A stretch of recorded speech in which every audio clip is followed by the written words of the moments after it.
promised, we decided we were going to do a series of question and answer.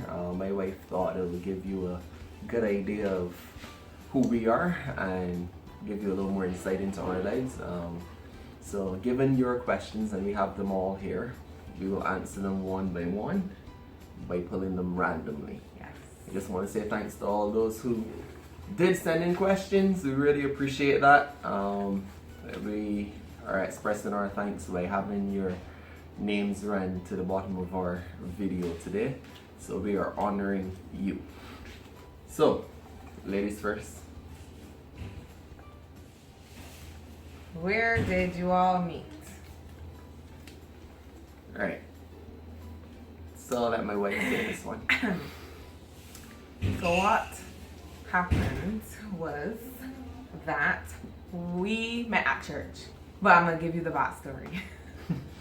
Unfortunately, Dad broke his arm, and it was very devastating. But because of his broken arm, he had a lot of pain and couldn't travel for long distances. So, and right around that time, my brother and I had just gotten our license too, but it was like we hadn't gotten it that long, so we could just do like short distances kind of way. So we wanted to find a church that was close by, and Messiah's house in St. John was like 5 minutes away from us. We just happened to stop there. I was like, we should try there. So it was me. And so we went, and I saw Romain. He was ushering that day, and he actually did catch my eye that day. Cupid, draw back your bow and let your arrow go. I was just like, look at this young boy being all into church and stuff. That was it. See that condescending touch, you know, you know, Because you won't be being all cocky. into church and stuff. Because you won't be cocky. To be honest with you, my wife spotted me before I even spotted her. I am grateful for the fact that she spotted me. It's not that it's my first meeting. We actually did like interact. It's just that was when we first. We didn't interact. Period. Our first. It's true. It's Yeah. true. It's true. Not even a good morning. Oh, yeah, I just saw him. She just saw me. That's it. Next question. Oh boy. What was your greatest highlight and low light of your marriage thus far? I think our greatest highlight may be the fact that we were able to purchase our own home. We understand the blessing that it is that Being under 30. 20, Yeah. I'm 28 and she is younger than me. Just kidding. And she's 26 now. Yeah. Being that we have our own home, granted we pay a mortgage, but And we know for a fact that it's a blessing from God as well. yeah, Like, could only be. yeah, Could only definitely. be. So that yeah. That is definitely our greatest highlight, our greatest blessing from God, which we feature as a highlight. The low light. What was the low light in our relationship? Let me just say, right, in the first year of marriage, when I was I guess because you had your thing. Remember when you were always going to basketball and stuff, and I hadn't started back dancing yet? Yeah. And I felt like something was missing extracurricular wise, I guess. And I was just real emotional, let's just put it that way. So I felt like something was missing. No, that's not missing because I'm back at dancing, so we each have our own thing. But I think that was like, because I had moments where it was like crying. I was like, oh, you always got basketball, and then what am I doing?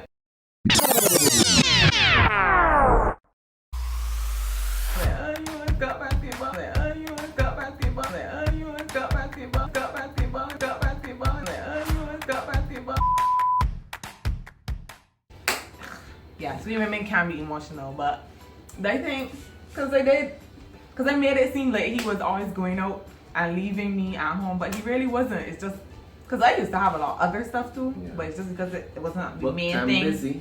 It wasn't the main thing I was passionate about that I was doing, which was dancing. I guess that's why maybe I was a little jealous. And jealousy is ugly, people.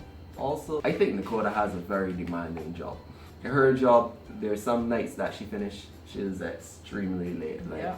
I picked up Dakota from work because some people may be asking, what is extremely late? And one time I picked up Dakota from work at 2 something in the morning. Well, sorry, I meant for her. So I was sitting in the car park because she told me she would be ready. And when I got there, she still wasn't ready. So I actually fell asleep in the car park and she came out after 3. So all that time she was working, obviously she got me correct, she was extremely tired and stuff like that. I think Dakota's job was extremely demanding, but that's a story for another time. How did that fit in? Oh, that fit in because we were talking about the low lights or the low points. Oh. And I can tell you for me, what I feel, because I feel the strain obviously of my wife. So yeah, I felt that as well. So yeah, next. How was the period of long distance? What did you guys do to stay connected? Alright. Okay. Okay, yeah, there are a number of questions. Right? Yeah. So how was the period of long distance? Long. Yeah. Yeah. People think about, oh, you're so far away and consider that long distance, but my version of long distance is a bit different. My version of long distance is the length of time you're away. So realistically, for me, a long distance relationship can be with two people in the same household because they're literally they're distant from one another. So this is explaining my version of a long distance relationship. Not to confuse you, it's just my version of a long distance relationship. It wasn't as bad for me. You miss the person, don't get me wrong, because obviously you want to be there physically with them, but it wasn't as bad because we continuously video chat. We always sent videos. It was a daily thing. It was like the norm. So as hard as it was easier because we weren't distant. And what I take from the question, how was the period of long distance? A long distance relationship to me is just like the normal. I don't know if this one all deeper and stuff, but it means he's not in the same physical space as I am or the same country as I am. So a little backstory, Romain went to England to study in the end of 2014 and into 2015. That was when it was now starting work, like actual job starting in the workforce, leaving UE and stuff. And I started working in August 2014. And he left in August 2014. Anyway. So I was now starting that new chapter. So like we were together by that time for about 3 years. So for 3 years, you know, Bud and Lou always together. So to start a new chapter in my life without him there, it was quite different, quite challenging. So I'm gonna say it was difficult for me to not have him there. But like he said, we used to video chat every day, text every day, call when we could, you know. But obviously with the time distance, it had to be worked out a sort of way. But I did not say the second question. we did that. Oh yes, there's a second part. So that answers what did you guys do to stay connected. So that's what we did to stay connected. Another thing we did to stay connected that my wife probably forgot is that we sent outfit of the day clips. I didn't forget that for sure. But every day we would record what we were wearing. Yeah, thanks. Every day we would record what we were wearing. Just cute little videos. Yeah, it's literally like, hi hun, I'm wearing a blue t-shirt, red pants. I'll probably include this in the video so you'll see.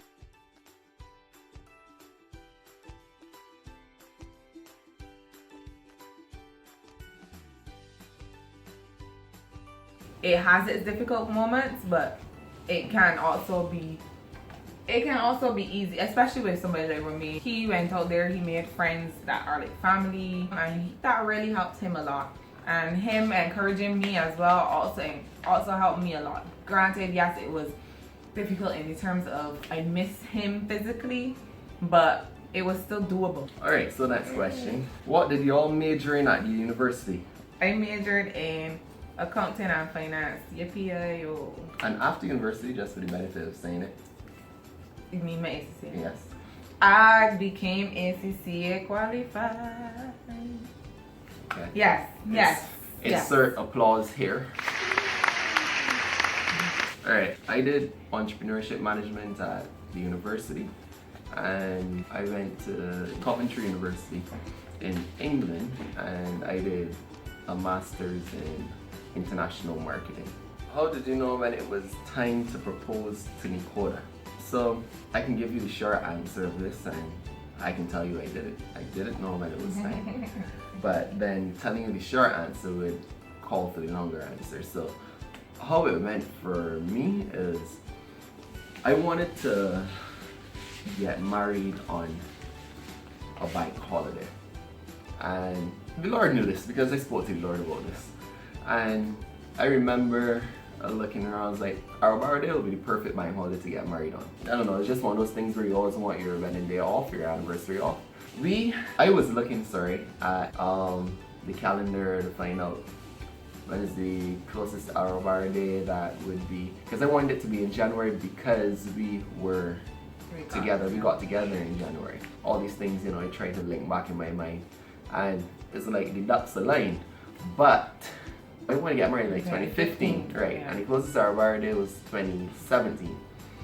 This was before I went to do my master's or anything of the sort. After I decided to look it up and I realized it was so far, I literally told the Lord, no, that is too far away. I do not want to wait so long to marry Nicola. So let's just say, for the benefit of keeping it short, that the Lord knows best. But in terms of knowing that I wanted to marry my wife, I'm not going to sit here and tell you I knew from the moment I laid eyes on Nicola, it definitely wasn't like that. But the more that I got to know Nicola, I realized that I started feeling like there's no romaine without Nicola. Yeah. Cupid, draw back your bow and let your arrow go. Whoever wrote this question, thanks, because you're about to help me score some points, right? So there's no romaine without Nicola. And I couldn't continue or have a full life without Nicola at my side because she honestly brought out the best in me. If you knew me in secondary school work or anything was not a priority. Assignments and all that, not a priority. But after I met Nicola, this is just one example. Her work ethic was so amazing that I wasn't going to be that dumpsy guy that is next to the beautiful girl. So I decided to put some work in, and I ended up that I came out of university with honors. I actually graduated with my master's with a distinction as well.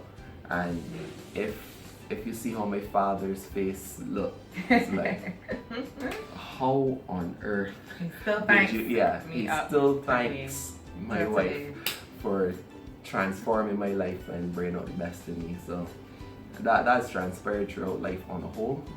So let's just say if you know that you have someone that really changes your life or has changed your life for the better, that every time you are away from them you feel as though you want to be with them, you find yourself thinking about them and laughing for no reason, and you can see it for the long run. Not talking about you're changing someone or anything, but it's naturally there that you can see it progressing in the long run.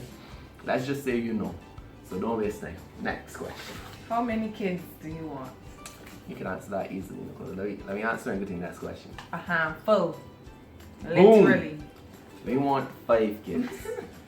And I know half of your mouths just dropped, but it's real. We actually do want 5 kids. We don't care about financial stuff. Yeah. God will work it out. We can do we part, and God can work it out. So 5 children. That's what we want. And your mouth dropping, you can leave your comments in the comment section and we can tell you God got us. Any meet and greet sessions? I would say Barbados is so small. I feel like we meet and greet people when we just decide to go to Popular or to town. All I could see is like sessions where we come together with other couples or singles who want to be married or stuff like that. I could see stuff like that where, you know, we could share knowledge and stuff like that and collaborate with other persons, but not meet and greet per se, since Barbados is such a small island and we could practically just see people by the wayside, you know? And for me, we ain't gonna treat this like we are big celebrities because we're not. We're not. We can literally get a message that once is accommodating for us. We say, man, let me get a shirt and sit on the food court and talk and have a chat. I'm open to that with everyone that wants to do it. But in terms of a meet and greet, I don't think we are doing an official meet and greet session, but we are free to hang out and link up or whatever the young people say these days. Oh jeez. Alright, the young people, really? Link up families. When am I going to see A Little Lover? And it's so funny. Interesting. It's so funny that you called it A Little Lover because that's what my dad called it. And we actually were like, that's so cute, Little Lover. Yeah. I don't think we can actually answer this, but in the near future is what we'll say. Not a child, that near, as in nothing's happened as yet. Yeah. Just know that we aren't ready right now and in this year, but No. But in the we near may future, have that 2020 vision, if you get me. Yeah. We may. Alright, coming to the end, sort of, kind of, a little bit. As a young Christian, how important is it to have God at the center of your marriage? So for us, it's like you definitely need God in your marriage. The word of God says, who the Lord has joined together, let no man separate. It gives us biblical reason. Husbands, love your wife. I've God Christ love the church. Yeah, so you kind of need to know about God's love. Yeah, To in know order how to to love someone. So Yeah. for us, that's a big part. As long as you can understand the love that God has for you, and you can understand the fact that this is God ordained, then you would definitely see how important it is to have Christ in your marriage. So for us, having Christ in our marriages, our lifeline, is everything. It's a little cheesy box, we're sorry. Describe the moment you knew he was the one and vice versa. Well, I described mine already, so I'm going to leave you to flatter me. So I had reached a stage where it was like, I was just like, what am I doing with life? What am I doing with love and relationships? I was 18. Yes, I know that's very young. But I was like, Lord, in this relationship that I get in, like, it needs to be, and it didn't mean it had to be a relationship at 18. I just mean the next one I get in with however many years down the road, it needs to be the one. It needs to be my husband. And if it's not, let it not work out. That's the conversation I had with God, right? So that remained. We became friends and all that stuff. And it's feeling the vibes from Romain. Like, yeah, he cool, he charming, good looking, that sort of stuff. Stop it, Nicole. So they had a time when, because we used to have a teens class thing, when his uncle, he had a session where he was talking about how God gives signs for certain things, and he took that to an extreme where when he wanted to know if his wife was his, forgot to show him a sign. So I was like, I taking this because I needed this, right? Because at this point in time were we together or no, I don't think we were together, but we were like talking friendly and stuff like that. So, and I was still 18 by the way. So yeah, God, yeah. So I took that and I ran with it. I was like, Lord, if this boy wears something blue today, he's the one. And I was not joking. So Romain comes in now, black pants, green shirt, black shoes. I was like, oh, okay. All right. I guess, no. Let me just move on with life because remember I had that talk with God. And then my man proceeds to sit down in the class, put up his foot, you know how guys do this, and lo and behold, the socks were blue. I don't know who put blue socks with green shirt and a black pants, mind you. But then socks was blue and I was like, I see you, God. I see you. I feel you. So that was my sign. Oh my God. And I was like, I gonna wear it. I was like, thanks for my sign. Cause like, I had a laugh about it. So I was like, God, you're so funny. It's like, God probably would say, Nicola, you so funny. That was so funny to me. Like, I was like, God's sense of humor. But it had to be there. Cause before I was like, yeah, I know I feel blue this. socks got me my wife, right? Blue socks apparently got me my wife. So yeah, that was my moment. I could say that was my moment. So we have 2 questions left, and this is: do you guys plan to have kids and when? So I guess we already kind of answered that. solved that problem. At what age did you all give your lives to Christ? Interesting. For me, I was brought up in a Christian household from about age 5 or 6. After my mom got married to my stepfather, then he's a Christian, so she became a Christian, and that was in 1995, but that was December. So then technically 1996 I started being coming up in a Christian household. But obviously it doesn't end there. It was challenging, as it usually would be, because it's a Christian life you're living. I remembered consciously giving my life over to God when I was in that transition period between latter days of secondary school and the beginning of community college. That was around age 16. Oh yeah, so remember I said I didn't used to like school or anything back then? Yeah, I'll have to give you a testimony about that, but I had stopped now in full form. So after I stopped now in full form, and then in those latter days to BCC, it would have been around age 17 that I would say I actually gave my life to Christ. But this will be a very long story. But honestly, it was my best decision. Having Christ allowed me to have my wife, among many other things, and I'm very thankful for how it turned out, to be honest. I got baptized at 13, but you know, 13, still pretty young. I understood, but I don't think I fully understood. So like Romaine, I think it was when I was 17, 18 in lower 6, I was starting to feel a transition of what are you doing with your life versus where you know you should be. So like, I guess that was my first real encounter with like the Holy Spirit talking to me, saying, yeah, this is not where I want you to be. And I had a whole wake up call when I got into an accident actually with my dad, and the fact that neither of us were injured at all. Like, and it was a bad accident. It was like, yeah. She not only ran off the road, but it was over like the edge of a little cliff. So and the vehicle literally flipped over the cliff and went into the... And nothing, not a scrape, nothing to myself or my dad, so thank you God.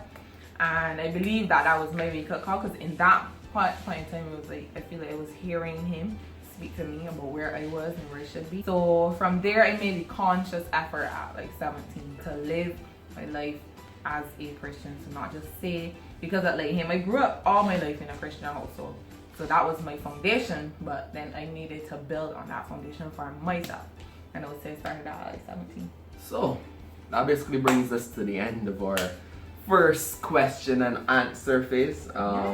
Probably next time we'll turn it up a bit and do a live session. We're actually thinking about doing it for this one, but we'll do it for the next time, as this one fits very well into our 5 days of vlogging. Thanks guys so much for sending all your questions. Y'all are the real MVPs. Thank you.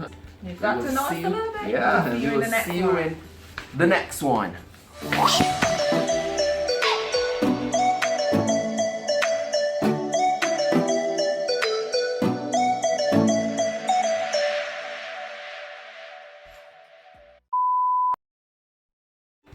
So good day. Mine, okay, it's not mine today. Sorry.